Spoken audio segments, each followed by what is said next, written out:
Welcome to the Clemson Insider for our Clemson's Legends series, and the guy here sitting to my left is former Clemson player Ray McElrathbey, and if you guys might remember Ray from his story when he was here at Clemson with his brother Famar. And Ray, first of all, man, your producer was at Dabo Swinney's press conference the other day, and he was telling us this took 12 years to get this movie going. Can you talk a little bit about the process and everything that's gone on the last 12 years with this? I would say 13 years because it happened in 06. They came to me in 06. We spoke about it. But even back then, they told me that it was possibly going to take years, decades maybe, multiple decades. But it's only 13 years, so it's been a process. It's been a long process in the making. And during the process, at times you can get discouraged because as my friends would say, you don't want to get gassed up. You don't want to, believe that something's about to happen, to get excited, and then only to be let down again. Right. So I just felt like a kid waiting on his father to pick him up from school as that is concerned. So I stopped anticipating him coming, and it was just like, okay, if it ever happens, it just happened. And I guess it was worth the wait. We got Disney, and I've signed with 4 other studios previously. And it didn't work out, but this is the best I can ever hope for. Yeah, I mean, Disney, you don't get any bigger than Disney. So, when did y'all hear from Disney? When did this all happen real fast, or what all happened there with it? Yes, it happened relatively fast. It went from nothing to something overnight, it seems. Because, like I said, I wasn't as hyped about it initially. Okay, right. Somebody wants to possibly do a movie again, Ray. Mark will come to me about it. I'm like, all right, okay. They came to me before. I've signed papers before. I've done a contract. So even after I signed the contract, I was like, okay, maybe it might happen. Because initially, once you sign the contract, they give you an initial option, and then you can get money if it goes into production. Right. And so most of the time, I'll always get that initial option, and then never get anything if it goes into production. So I wasn't too excited. It wasn't anything that I was anticipating. But they told me they were excited. I just didn't believe them because I had no reason to.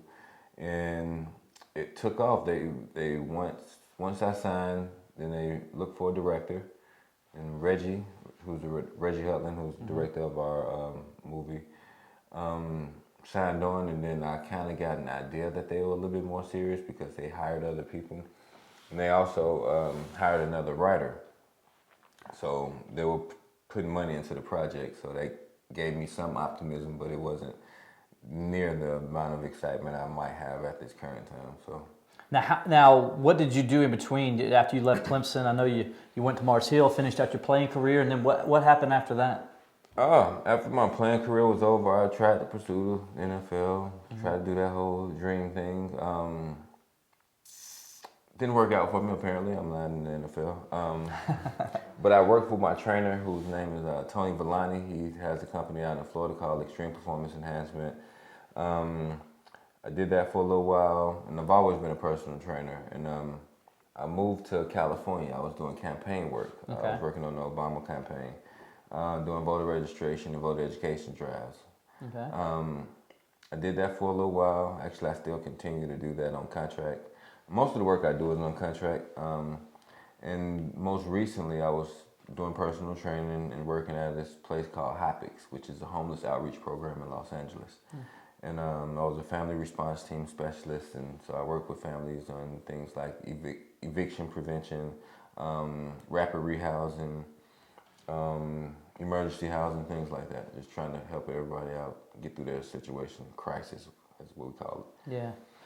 I would imagine that's being what you experienced as a young man that kind of helped a lot in that, where you can actually kind of not only helping people, but you understand where they're at. To an extent. Yeah. Each story is unique in its own right.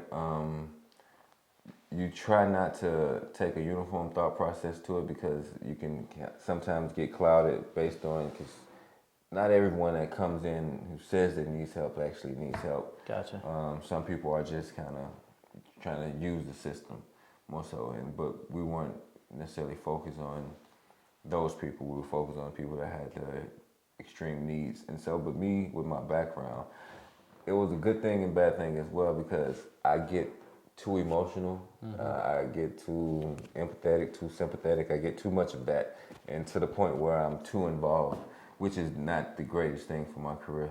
That's why I always tell therapists to have therapists. Anybody who sees someone, deals with people that go through crisis all day needs to have someone Right. to help them through their own thoughts and things like that. But it was wonderful. I mean, it was an opportunity to give back, which I enjoy doing, and I've always enjoyed doing, so that's what I did. Famar, now he's 23, 24? 24. 24. How about that? Wow. Don't man, tell me. that means I'm getting old and you're still young. How's he doing and what's he doing now after all this? Well, Famar is doing well. He's back in Clemson now. He's been back for about 2 weeks. He was out in LA with me working and doing warehouse packaging and shipping. Then he decided to come back, given the situation that we're currently in, and possibly make a life of Clemson, find a career, getting into doing something. So Famar's looking for work for all who are hiring.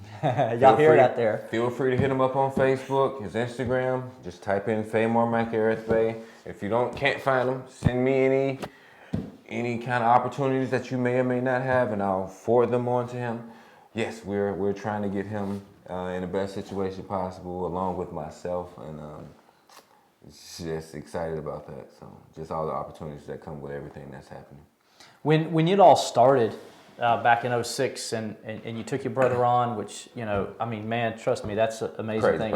Yeah. Oh, a crazy person. Well, but great crazy person though, because we've all been there, and college is hard. There's a lot of things you're being pulled in different directions, and to bring your little brother on and take care of him, and you were a student athlete, so I can only imagine even the more stress that you had on you. But the story's pretty cool, and I guess is why Disney picked it up, because not only were you sacrificing, but the people that came and helped you. Can you talk about some of those stories that that we all don't know, that people that just kind of stepped up and said, we'll help you get him to school and things of that nature? Thank you to everyone who's reached out, who's donated, who's given time, prayer, thoughts, best wishes, all of that great stuff. Even disparaging comments, I appreciate you. Anytime you're thought about, I've learned to appreciate any time that someone's taking the time out to think about you, whether it's good or bad, because they're taking the time out of their day to think about you. But families that were very instrumental in those times in my Clemson days, the Davises, Jeff Davis and his family were very instrumental. Coach Sweeney and his family were very instrumental at the time. Rob Spence, who was the offensive coordinator, who CJ didn't have the best of times with. I had similar days, but Coach Spence was a wonderful human being. Yes, he was. His wife, Susan, was a wonderful person as well. They helped out tremendously. The Maurases, which was not a football family, but was one of Famar's good friends, a kid named Jacob, and his family. Hey, there's your phone. But hey, you keep going. The Traglias, if I'm pronouncing that right, who lived not too far from the Spencers, who's also friends with Famar. They were an instrumental family. And everybody else in the Clemson community, from everybody in the football offices, from Stephanie Ellison, Jill Wilkes, Wren. Forgive me if I'm not pronouncing, if I'm drawing blanks. Everybody in the academic enrichment center, Maria, Cheech, all those people kind of helped me out through those times. It was a group effort, and as I say, it was a village, and that was one of the reasons I decided to come to Clemson. And that's one of the great things about Clemson. That's why it's a wonderful thing to be back. Yeah, you always hear about the Clemson family. I know Coach Sweeney preaches that, but for people, I think some people not from Clemson, they just say, "Oh, okay, he's just saying that to get recruits and all." But there's a lot of truth to the Clemson family, isn't there? There is something special in these hills, as they like to say. Yes, there's something special in these hills and beyond these hills, because once you're part of the Paw, once you're part of Clemson, you're always a part of Clemson, and then everyone else that's a part of Clemson treats you like family, because that's the atmosphere that you're in. That's the atmosphere that this city brings, as well as anybody who's associated with Clemson. And I didn't understand it initially. I thought it was bullshit at first too. But it became real to me one of the first days I was on campus, because you know how they typically bring you to campus and be like, okay, all right, stand up. Okay, 30, stand up, and okay, you sit down and you sit down. All right, so okay, the people that are currently standing are the people that's going to be here when you graduate. If you graduate, so everyone else is not going to make it. And so, who are you going to be? And, you know, they do that whole little deal, and I'm sitting there, and then Jeff Davis comes in, and he gives a speech. Typical, you know, things are great here speech. But during that speech, he got passionate enough that he broke down. He started crying. I'm like, he grown as hell. What's wrong with this nigga? Like, why is he crying? Like, what is wrong with Jeff? Like, they just told me this guy, he's the linebacker, national championship All-American. team. He the guy, and he in here just tears just flowing. And he sung the fight song, "What Blue Ridge Jones is Greatness," and it's not until now, and not even until now. It wasn't until I graduated that I understood why he was so emotional. He told me then, he said, "You'll understand if you make it out of here," and I do. I understand why. I'll eventually have my moment where I break down, but at this current time, I'm just acting as if none of it's existing, because that's the most calm and collective way I can process it all and not be all over the place in my mind. Yeah, I would imagine it's been a whirlwind, because you said it all happened fast once the contracts were signed and Disney got moving and everything. The writer came in, they got the director. Yeah. I can't imagine when it does hit you what's going to be like, right? I mean, I don't want to get you there now, but please don't. I'm gonna break down. I'm gonna need a person or two, just to be like, man, Ray, it's happening. It's real, and you're okay.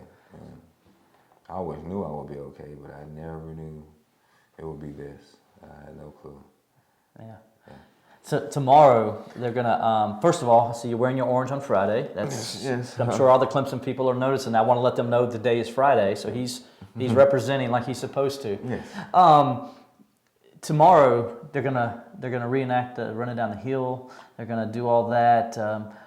First of all, what's your thoughts going to be just when the game starts and being back there and just seeing it all live happen, and then everything being reenacted? Turns out I got a text not too long before my phone was dying, and you heard it ringing once we found the charger. But I got a text from the producer. It's like, "Hey Ray, what do you think about being an honorary captain tomorrow?" I'm like, "What?" Wow. What? Really? I dropped my phone. I just dropped my phone. Like, oh, okay. Yeah, that's where we at with it right now. So, how would that make me feel tomorrow? I don't know. I was expecting to break down a little bit later, but it might happen sooner than I noticed it. I might be in a tunnel and I might not ever come out of it. It might be one of those situations. I just might. So not. I'm gonna know what's happening. You're giving me the inside scoop. If you're not out there, I know what's going on. You know, I'm in a tunnel crawling, trying to find myself. Just thinking of where I could have been if I would have wake up, because a lot of it feels like I'm dreaming. So I'm just wondering where I went to sleep at to get this dream, because you roll over a couple of times and you want to go back to sleep to try to find that dream sometimes, and this is it. And so if I wake up, I've enjoyed it thus far, and if I don't wake up, eventually I'm gonna fall down. You're gonna see me cry about it. It's gonna be ridiculous. Where are you going to be when they shoot the scene on top of the hill where, before the team runs down? Where are you going to be at during that part? I don't know. You don't know yet? I don't know yet. I don't know. I have no clue. I might be on the field. I might just be looking up at it. Part of me wants to be close enough to see their faces when they come, when they get up there and all these people are screaming. I want to see how they. Because you remember what it's like. I want to see their faces. They don't know. I've told them. I've recently spoke about how they get the opportunity to rub the rock, to run down the hill, and not go through everything that comes with it, like no tour days, no camp. So the appreciation might not be there as much as it would be for any other person who gets to rub the rock, but just the experience alone, just to be part of it. I told them they owe me for that, if nothing else. Not being a part of my story, the fact that you get to stand up there and rub the rock and see all the sea of orange, yeah, you owe me. I can recoup on that. I know, because it's an experience like no other. The most exciting 25 seconds in college football in the world. I mean, in the real Death Valley. So, yeah, they owe me. I was talked to Corey Crawford. He's going to be one of the extras, and former Tiger, and he's excited because he actually gets to do it again. And he's going to be wearing number 77, by the way. So if you see 77, keep that's going to be Corey in the film. So he's excited because he's going to get to do it again. But I asked him. I said, so what are you going to tell these other guys that are from Indiana and Alabama and other schools around the country that are getting to do this? That I've always seen it but never experienced it. What'd you tell them? He says, just like Coach Howard, he says, I told them if they're not going to give 110%, do not touch our rock. That's what he told them. Sounds like a plan. I told my son that. It was funny because we actually got a chance to take a picture and rub the rock. My son, I let him run down the hill. And just that experience as well. I mean, those moments are priceless. So when you look back at everything, you look back to 13 years. Do you ever imagine you'd be here right now when you took on? I mean, when you took when you took Famar in. I'm sorry. When you took Famar in, did you ever imagine it would escalate to where it is right now? Of course not. Yeah. Hell, I was sneaking around doing it. I wasn't expecting nothing to happen. Hopefully, I didn't get called and get suspended. Not necessarily suspended, to get kicked off the team, because that was one of my mentors' biggest thing. Like, how in the hell are you going to decide to bring someone up there and not ask coaches? Because when my coaches found that I was doing it, it was already happening. It wasn't that it was right. It was that I asked beforehand. I'm like, well, I'm gonna have him up here visiting, but I never said anything about him staying. Right. And it so happened that he stayed, and then they kind of took them by surprise too. And so I apologized. Yeah, that's one of those things. Do it, and ask. Don't ask permission. Just apologize. Yeah, just deal with it later, kind of things. You just kind of do it, but yeah, it's all worked out for the best. I think you sometimes as you learn in the game of football, you got to fail to succeed. Yes. And this is a prime example of it, where you guys had to start from the bottom, but in the end, it all paid off. More so than anything, I appreciate Famar for giving me the opportunity to practice parenting. I wasn't in any position to be a parent at that time. I didn't know all the things that most parents would know, or all the things that I know now. To be ill-equipped is one thing, but I was here with a lot of people who were well-equipped. Jeff had 7 kids. And Coach Wing got his fair share. All the people have families, and all those people were there for me. And through them and through faith, we made it. And I'm just excited about that. And I like to thank them for everything that they've done for me. And I like to thank the community for everything that you all have done for me. Again, I'm grateful. I'm humbled by this experience. And like I said, I try to consider it not being real just yet, because that's the only way I can cope with it. Well, I speak for the entire Clemson community out there, man. They're all proud of you. They've been proud of you, and they're excited to see that your story's going to be able to inspire others. And I know that's what you really want more than anything. And they're all looking forward to watching it. I know it's going to be a hit in South Carolina. So, congrats on it, and good luck the rest of the way. And we do appreciate you coming in and joining us to talk about it. I know you're a busy man, and so I appreciate it, man. Anything I could do for anything, all things Clemson. Hey, just shoot me a text or hit me on Instagram or Facebook, Ray McBay, and we'll go from there. All right, Ray. Thank you so much, buddy. Thank you guys for joining us on our Clemson Legend Series. Again, that's Ray McElrathbey for Real Vandervoort. We'll see you on the other side. Take care, and stay tuned to TCI for all the Clemson coverage as we get you set and post-game for the Charlotte game tomorrow.